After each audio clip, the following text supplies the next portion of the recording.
everyone, I am Jeanette, and welcome to Corner 23. Every year when I get down to toward the end of the year, I like to look back and reflect. Specifically, I like to look back and see the various media that I have enjoyed for the year. If you've watched our videos, I've talked about how much music means to me. I really think that music is like my love language. It's hard for me to explain how much music means to me because it's how I express myself in like feeling the emotions that I need to feel and like putting thoughts into words that I couldn't figure out how to put into words. Officially since 2013, I have made a playlist of music for the year. So it's just like, as I go through the year, I'm listening to music, I'm like, I really like that song. Or it'll be one of those songs that I just listen to on repeat. This year, I have 80 plus songs on my playlist. So it's hard to narrow them down for me. Cover Me in Sunshine by Pink and Willis H. Hart. It's just such a cute song. Then I also have Our Song by Anne Marie and Niall Horan. A nice little collab from them. And then I have I'm So Tired by, don't know how to pronounce people's names, Lauv. And I think it's actually Sivan, Troye Sivan. I heard about him from listening to BTS, and they pronounce his name Sivan, so I just call him Troye Sivan. Anyways, but I think it is Troye Sivan. Then also a song called Walked Through Hell by Anson Seabra. I have also been listening to K-pop basically nonstop since last year. It's great, I love it, it's a wonderful world to go into. This year I found 2 new groups. The group that I got into this year is called ATEEZ. I mean, basically like all of their songs I love, but the one that I feel like really grabbed me this year is called Answer. And then the other the other band that I got into and have been listening to a lot of is called The Rose, and the song that I heard from them is called Sorry. They're a band. They play instruments as opposed to more like the K-pop groups that I've listened to, which are more just like the singing and dancing, performing type groups. The lead singer, his voice is incredible. And yes, so if you're interested in K-pop, these are suggestions. The other group that I have really enjoyed, but this year really listened to a lot of them as well, is called Tomorrow Times Together. And their album, The Chaos Chapter, came out, Fight or Escape. But I feel like the song that really got me listening to a lot of that album, and again, I don't really know how to say this song, so I guess it's called OX1 equals Love Song. I just called it Love Song because that was the only word in the title, but anyways, it's really cool. But like that whole album is really great.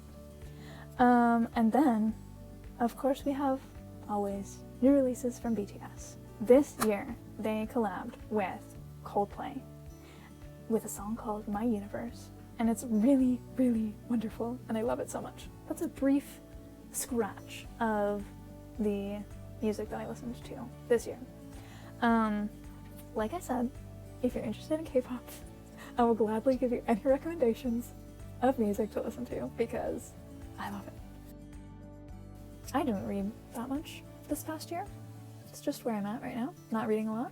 The first book that I read was The Zookeeper's Wife by Diane Ackerman. It's about a zookeeper and his wife. It's about a couple, their family, who are zookeepers of the Warsaw Zoo in Poland in the 1930s. I thought it was really interesting because I knew pretty much nothing about what life was like in Poland during that time, and I feel like a lot of World War II books take place in Germany or the UK or the United States, and I had never read anything about Poland and during that time. It's just a really beautifully written story in the midst of tragedy and how they helped their country and their people during that time. Then I started rereading a series, the King Raven series by Stephen Lawhead. I almost just blanked out on his name.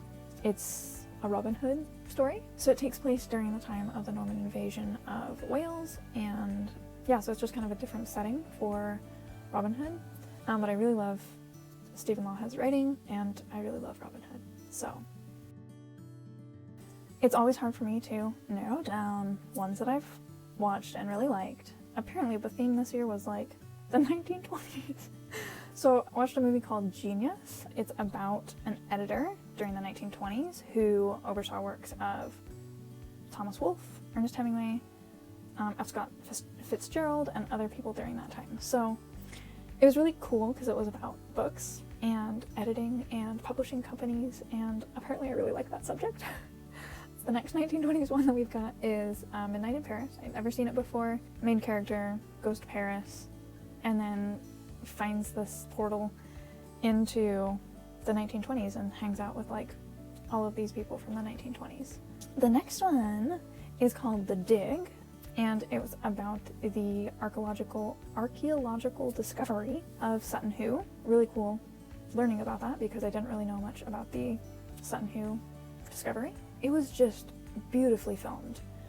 If you've seen the Guernsey Literary and Potato Peel Pie Society, it reminded me in like cinematography of that. Just really beautifully done. The next one, we're gonna go back in time, and this one is the FBI story. I used to not like Jimmy Stewart, and then I discovered that I really like his acting. So this was fun to watch another movie with him in it, and just kind of learn a little bit more about the history. I mean, at least from what they're presenting, the history of the beginnings of the FBI. Next, we have a new release. I went and saw this one actually with Bonnie, and we went and saw Black Widow. Black Widow is one of my favorite characters in the Marvel Universe, and so just getting to see more of her is always wonderful. And lastly, this one came late in the year, but a movie called A River Runs Through It. So this movie about two, I would say it mostly revolved around brothers, but two sons of a minister in a town in Montana, and there's lots of fly fishing in it, which I'm not a fisher person, but it was just kind of a quiet story about life and the differences between siblings and just kind of the choices that we make in life, and it was just really a very different movie, and I really enjoyed it. I, last year, deep dived into the world of K-dramas, Korean dramas, and that's pretty much what I've been watching for TV since last year. So again, it's really hard for me to narrow things down, but some of the ones that I really enjoyed is one called W, just the letter W. So this was a really interesting one. The storyline is the girl, her dad is a famous comic book author, and he's created this whole world and everything, and then all of a sudden he and the daughter get sucked into the comic book world, and it's like this parallel world, and it's really hard to explain, but it was really interesting, a very interesting plot. The next one is called I'll Go To You When the Weather Is Nice. It was kind of another like very quiet, understated story where it's just kind of like slow and beautiful, and also deals with a bookshop and books. Next, we have, this one just came out this year, called Hometown Cha-Cha-Cha. So this one is about a dentist, also comes from Seoul, and she starts a dental practice in a small seaside village. To start with, feels like she's not going to stay there very long, is wanting to go back to Seoul, but she ends up loving it there. I really liked it. It was really cool. And then we have the non-Korean shows that I watched this year. So I rewatched the first season of White Collar. If you haven't watched White Collar, it's great. I think it came out in like 2009 or something like that, so it's been a while. but it's about a con man and an FBI agent, and they work together to solve white-collar crimes. And then, what would a year be without the Great British Baking Show? But yes, I enjoy watching the Great British Baking Show when it comes out, whenever we get a little slice of life from that. Yeah, so those are the categories that I look at when I look back at the year. Comment below if you have any recommendations from what you read this year, or what you watched or listened to. I would love to hear it. And I will see you all next time. Bye! But it's BTS. Okay. Squeaky chair. And action.